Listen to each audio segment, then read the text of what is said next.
This is the historic Juneau Boardwalk. It's a pretty unique place. We had a lot of fun.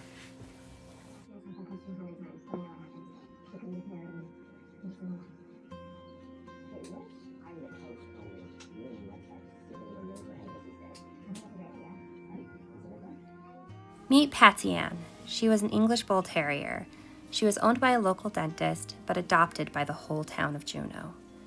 She used to know when the ships would come in, even though she was born deaf. And in 1934, the mayor made her official greeter of Juneau. And to this day, you can see her statue, and she greets the ships as they come in.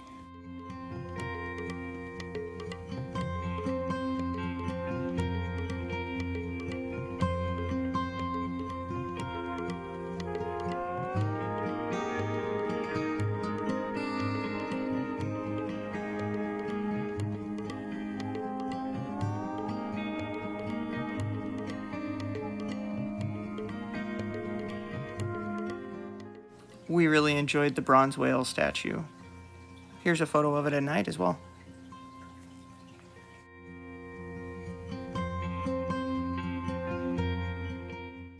A short distance from the whale statue is the Juneau Museum. It's definitely worth taking the time to go through there. There are some great stores to find unique treasures.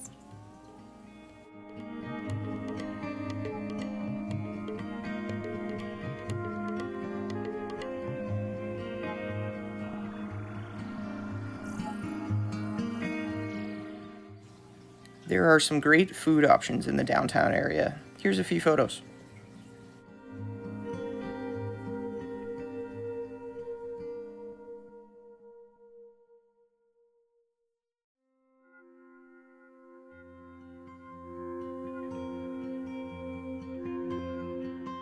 Downtown Juneau has some great statues. This, of course, is William Seward, who negotiated the treaty for the United States to purchase the Alaska Territory. And there's a great statue of a bear called the Windfall Fisherman statue. And this was to celebrate the first 25 years of the state of Alaska. To get to Juneau, you have to go by air or sea. And do remember that its environment is a rainforest.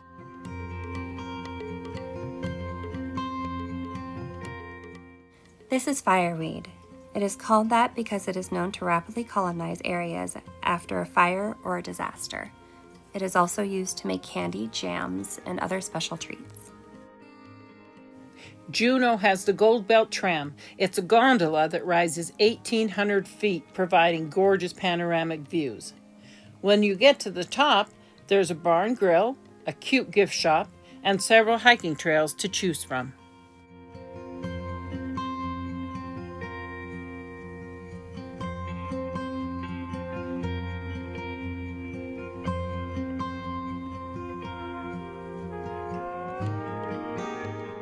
On our way to a fishing excursion, our guide took us past this little black bear downtown.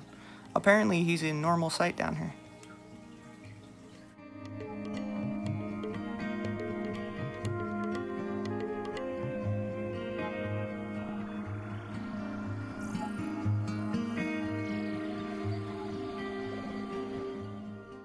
You can watch the seaplanes taking off and landing all day. It was especially enjoyable for Killian, who kept saying, "Dusty Crophopper, Dusty Crophopper."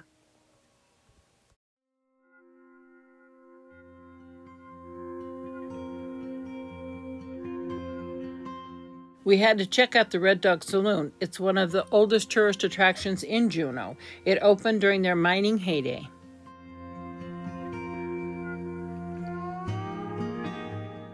The local story is that Wyatt Earp came to town and the marshal made him check his gun, but his ship left too early the next morning and he didn't have time to retrieve it. The gun now sits at the Red Dog Saloon.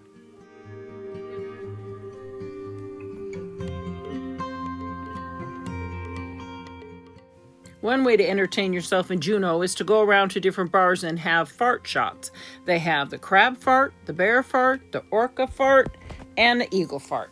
When we were at Red Dog Saloon, we had to try out the duck fart. All you have to do is quack and then drink it down.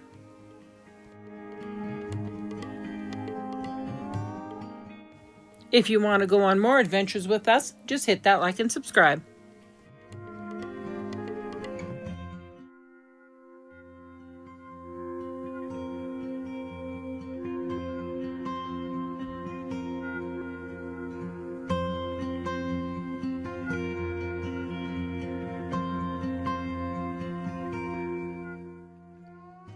Mendenhall Glacier is about 12 miles from downtown Juneau.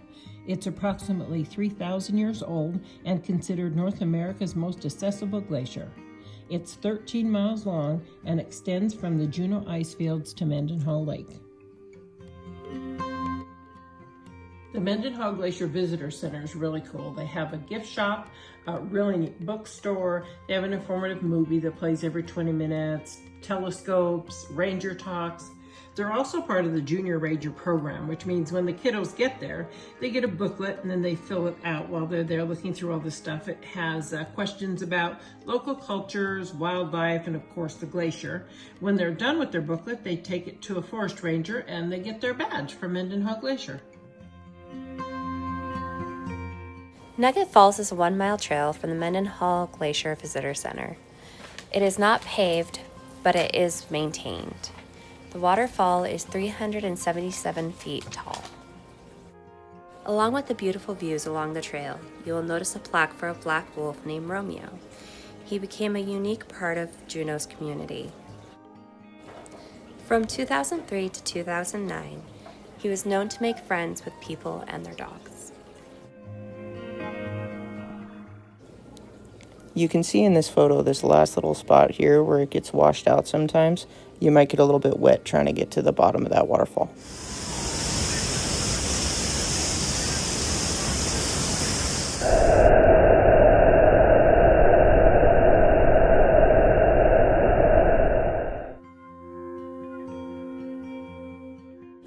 There are many different ways to visit Mendenhall Glacier up close. You can fly in a helicopter, or take a boat, or rent some kayaks to get across Mendenhall Lake. We decided to hike the 3.5 miles to visit the bottom of the glacier. I'm really glad we made this choice because the views were amazing.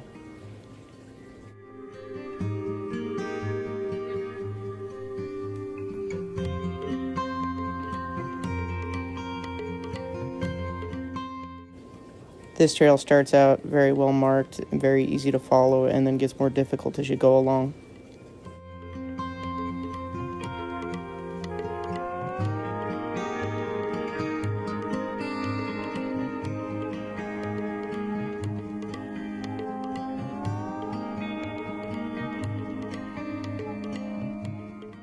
You have to cross several small streams, and the rock gets really slick. In some parts, I would highly recommend bringing your trekking poles.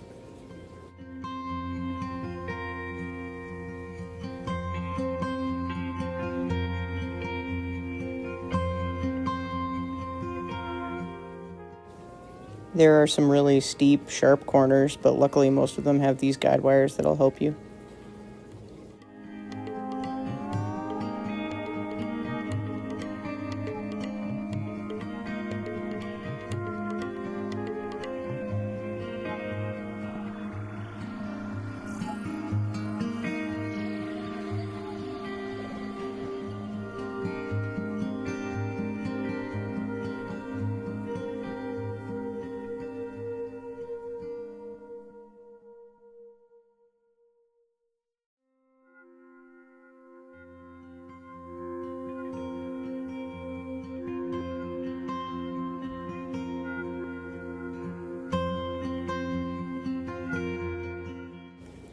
Deeper into this trail, the vegetation gets pretty thick. It gets a little bit harder to work your way through it.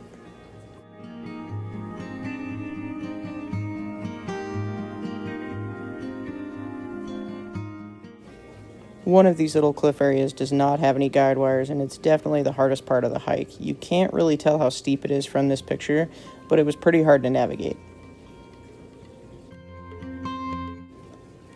While on the rocky parts of these trails, you have to look for these stacks of rocks to help you find your way.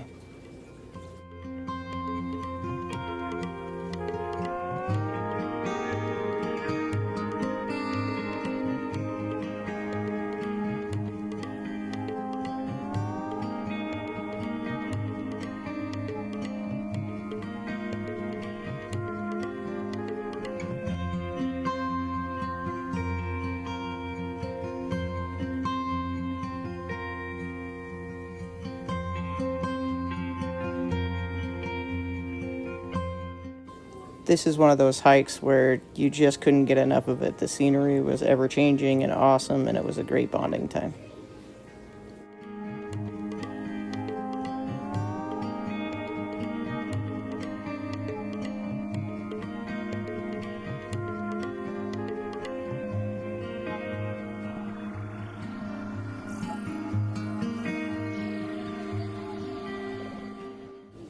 On our way out, the fog decided to roll in, and we took some beautiful pictures of the lake.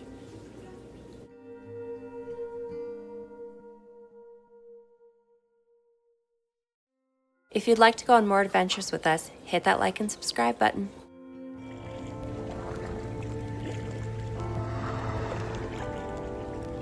I got the boat. You worry about that.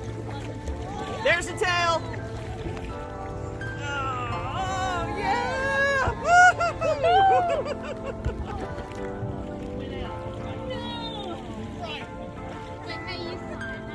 That was beautiful.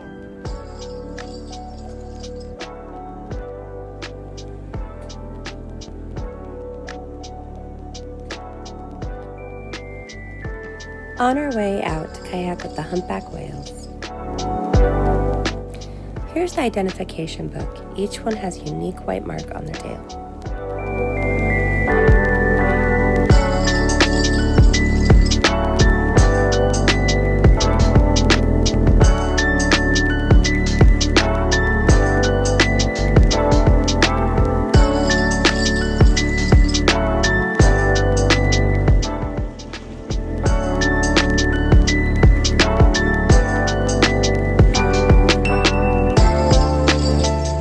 Let's go to the right.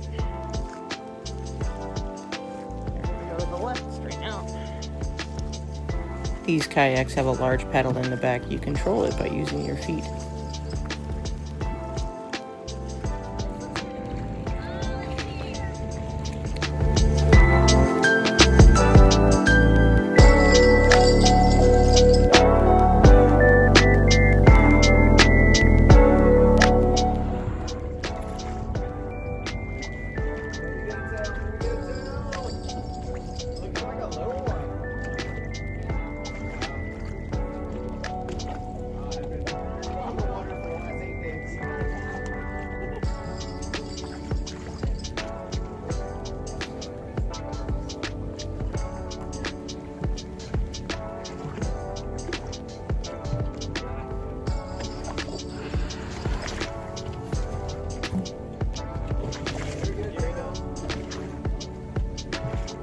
Not yet.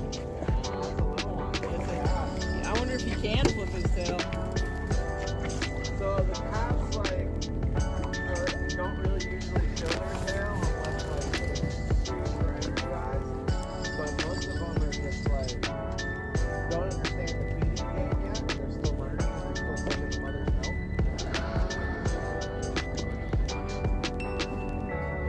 You never know. Maybe that was a big one. This is it. Oh yeah.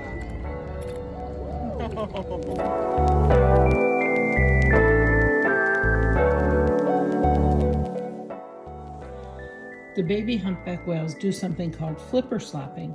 They raise their long pectoral fins out of the water and slap them back down. They're just trying to learn how to use their bodies. Those fins are about 3 to 5 feet long when they're born.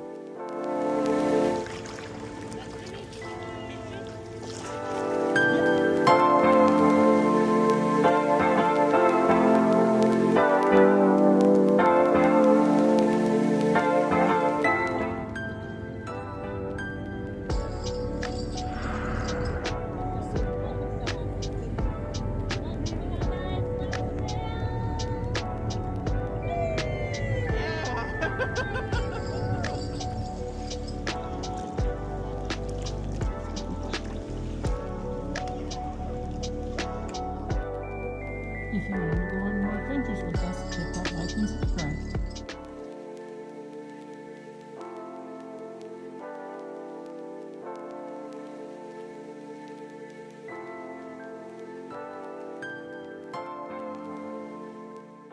Located 22 miles from downtown Juneau is the National Shrine of St. Therese.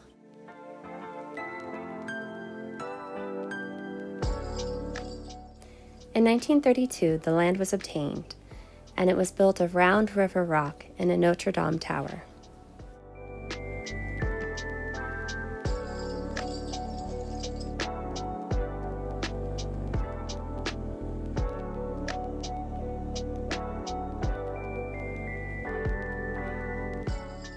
In the 1940s, the Stations of the Cross were built. They depict the 14 events leading to the death of Jesus. They are located just outside the chapel, built from beach rock and mortar.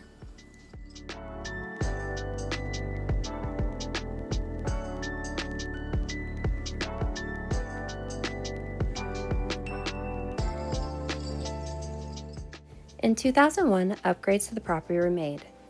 New metal roof and better heating. This is handicap accessible.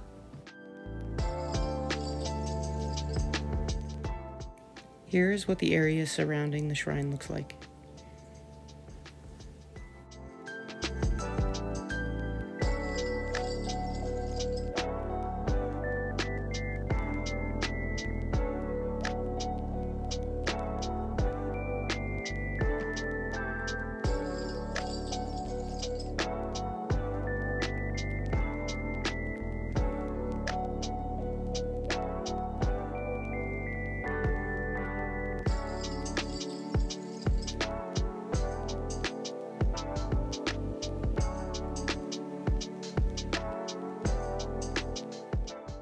The shrine is located on 46 acres. There's plenty of walking trails and beautiful views.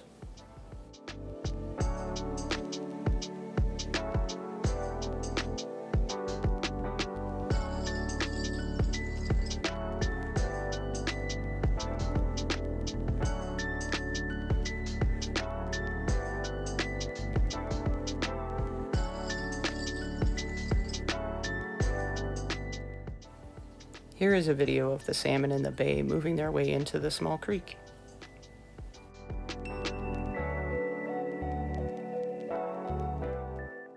We were there during the chum salmon migration, and this is them in the little creek moving upstream.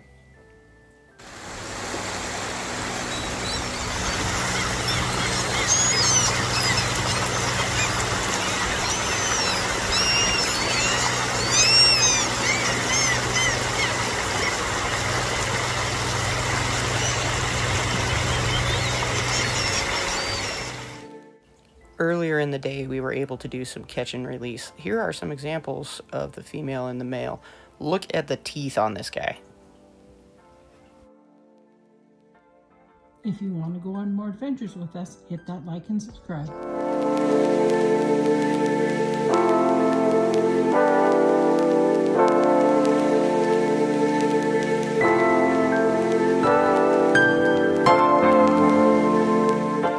While talking to a local, they suggested Eagle Beach.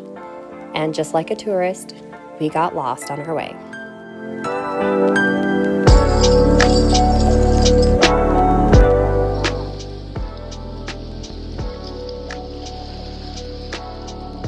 While on our little side quest, we were so excited to find dolphins.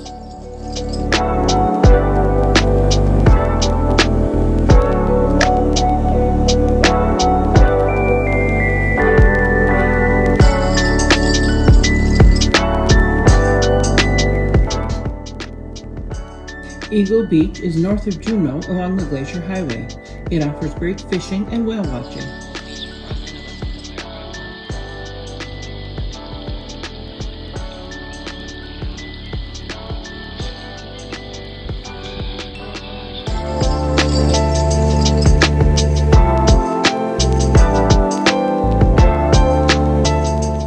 If you want to go on more adventures with us, hit that like and subscribe.